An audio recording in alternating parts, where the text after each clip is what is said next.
Dude, today is just one of those days where I'm like brutally insecure. Oh my gosh. I'm literally here to talk to you about cultivating confidence. And this is my ninth time recording this episode because I keep feeling like it's not good enough. Oh my God. And I'm realizing I'm understanding now that I think I need to just let you see me like this because this is part of confidence. So, before we get started, hi, this is the Me&You Podcast. I'm Rebecca, your host. This is a safe place on the internet for all things personal evolution and self reflection, compassionate community. I love to hear from you and I love to connect with you. And we're just two friends sitting down, understanding ourselves, the world, and our place in it. So, that's what I'm here to talk about today. It's cultivating confidence, ironically speaking. By no stretch of the imagination, obviously, I am not the most confident person on the planet. I have a very far way to go, but I also do feel like I've come a very long way. And I would love to share with you how I did that. So, if this episode resonates with you, as always, please share it with someone you love. Word of mouth is a lovely way to get this podcast more views and more engagement. And ultimately, all I want is to cultivate safe places on the internet where people can come together, understand themselves, understand each other, and form community. So that's really what I'm hoping to do here. Now, I want to get right into it, but before I do, part of what has been so hard for me to record this, because I tried to record this morning and I recorded like 6 takes this morning and I just couldn't get it right. And eventually I had to say, okay, like let's set this down. Let's go about your day. I went and I worked out. I went on a walk, kind of cleared my head, cleared my energy. And then I was like, okay, now we can bring it back. Part of what has been so hard is that I'm in a really difficult place emotionally about the fate of the world. It's one of those days where I'm feeling really bogged down by everything going on and my place in it, feeling powerless and feeling actionless and feeling like I want to be as educated as possible, but things are breaking my heart in the process. And I kind of just speak to that a little bit more in a Patreon episode that will go live after this on Patreon if that's something that interests you in cultivating a mindset shift about what's going on in the world so that you can also maintain your joy while remaining active. So, now, let's go ahead and get into what you are here for, which is cultivating confidence. Like I said, I'm just going to try to share with you some mindset shifts, thoughts, and ideas that have helped me to cultivate a more comfortable existence in myself. So, we're going to be talking all things confidence here. And the first thing that I want to say is spotlight syndrome. So, a friend had brought this up to me many years ago when I was really struggling with deep insecurity, especially social anxiety. In the future, I would love to do an episode on social anxiety, like really in depth, but I think I need a guest on for that. I feel like I need a therapist or something, but I was like level 10 socially anxious, like to the point where it was like I would avoid certain social events. I would go to the bathroom and have a panic attack. I would start to cry. I would feel like I was going to throw up just from the simplest of social interactions. This could be anything from going to class to having to present a speech to having to talk to somebody in having to talk like that feel like having to talk to somebody at a doctor's office and like communicate with them is so difficult too. Everything just elevated me and gave me so much anxiety. I kind of hid from the world for a long time, and I was talking to one of my friends about it at the time, and she was saying, Rebecca, people aren't paying attention to you as much as you think that they are. And I want to pass that information and that wisdom onto you. There is not a massive spotlight being descended from the heavens on you that is like everywhere you go, everybody's paying attention to every little mannerism, every little moment, every little comment, every little quirk. Like people are not remembering you like that. There's so much going on in the world and in people's lives that they don't have time to remember your slip ups. Now, there are some people who do. There are some people who are judging you. Maybe they're laughing at you and possibly talking about you. Those people, let them.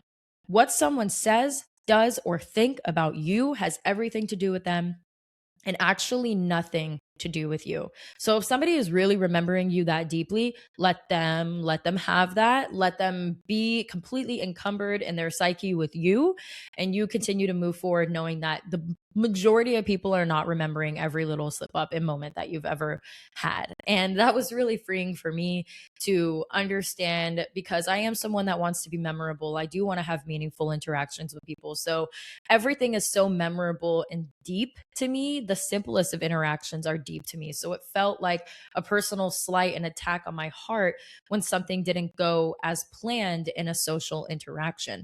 Actually, it's okay. The next point that I want to make is that part of confidence is being able to roll with the punches. So I thought that confidence was like perfection, right? Like it was like everything has to go completely right. If I give a speech, because I was in a when I was in college, I was in some kind of a class, public speaking, and I had to give a speech a lot. And my idea of confidence was, okay, I walk up there, I'm bold, I'm confident, I'm myself, but like a perfectly tailored version of myself that is completely palpable to you. And then I don't stutter once, I don't make a mistake, I don't go blank, I don't slip up. I'm perfect, perfect, perfect. And then I go off and I do my thing. And that is really what I thought like true confidence was. I understand now that confidence is rooted in authenticity. What that means is that you being able to roll with the punches and being adaptable is a higher sign of confidence than someone who has no slip ups at all. So it's almost like the slip up isn't the lack of confidence, it's the fear of the slip up and the not knowing what to do that is the lack of the confidence. But if you have confidence, then you know I can slip up and I can still keep it rolling, right? Like, let's say I'm talking to someone and I say something stupid or I say the wrong thing or what I think is stupid. I say the wrong thing, I stutter on an important moment or whatever. Instead of ignoring it and pretending it didn't happen and letting it be like a silent elephant in the room, I would just speak on it real quick. I would literally say, I didn't mean to say that. I'm sorry. What I meant to say is da da da. Oh my goodness, my brain is so foggy right now. Sorry. Thanks for bearing with me. What I meant to say is blah, blah, blah, blah. And I think that that is more of a sign of confidence and power. Another example, too, is one time I was singing in front of someone. We were hanging out. They had said, do you want to practice singing with me? Because I had said I want to practice singing in front of other people to cultivate my confidence and comfortability with it. So that's something I really struggle with. And so I was singing, and there was a point where I went to attack a note, and I just completely, like, the note was up here, and I completely like missed it. Like it did not sound good. And you know what I did for the first time in my life? I went for it even harder right afterwards. I would have never done that. I would have been like, that was awkward. You suck. You're disgusting. Ew, ew, ew, ew, ew. Be quiet. Go hide in a corner. But now I'm realizing, like, oh no, girl, like, attack it again even harder. Show people that you know that you can slip up and you can keep going. That instance was the first time in my life where I had true confidence in my ability to say, oh, that's all right. That's okay that my voice cracked on that really important line that is making me cringe from the inside out. I'm going to go for it right again, even harder. And I don't know, it was like an internal power that I felt like I activated in myself in that just really little moment. And it helped me to see that true confidence is your ability to roll with punches, your ability to be adaptable, than it is for your ability to be perfect. And I think that's why I love live performing. I grew up in the theater world, right? So live performing is just the name of the game, and you want everything to go perfect. The show must go on. If a shoe falls off, if a hairpin falls out, if the clothes don't come on right, you have to keep it pushing. Everything has to appear perfect. And it was really anxiety inducing. I found out that that's not the kind of place for me. Love that for you. If that's you, that's amazing.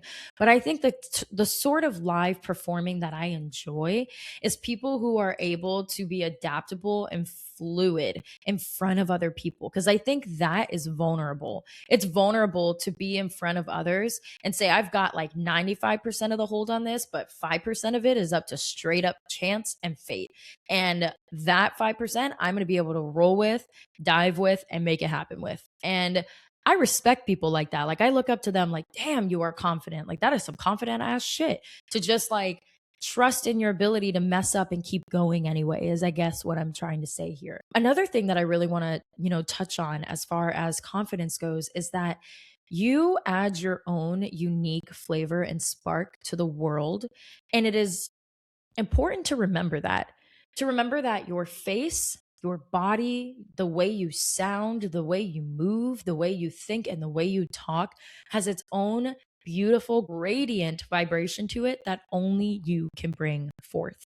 So anchoring into that power and realizing you are so divinely unique and fun and cool already. You don't need to become something else to do that. And I feel like we live in a really hard time right now. It's probably always been hard, but I feel like it's especially hard because of social media, where we're able to compare ourselves and our face with no makeup, and our face with makeup, our face with a filter, and our face without a filter, and our face in this place, and this, from this angle and that. And we're able to take a picture and think it's gorgeous and then look at it again a few moments later and be like, oh, I can name like 10 things that I hate right off the bat, right? Like we're almost oversaturated with our own self image. Think about how there was a time in the world where like mirrors didn't exist. People, the most they saw of themselves was their own like things that they were able to look at, like their hands and their body from their eyes, or their reflection in like a puddle or some shit, but now we have so much access to our own self-reflection, which is awesome in a lot of ways, but in other ways it's made it so that we all become this manicured version of ourselves that is meeting a social norm that I don't think should be the norm. What I mean by that is we live in a culture, right, that like looks up to facial features that are predominantly European. And now we tend to look to futures that have like bigger lips or higher cheekbones or no double chin or no butt chin, stuff like that. And we want to change ourselves, and we get, surgeries, and we get fillers and all sorts of things so that we can look like this ideal version of attraction.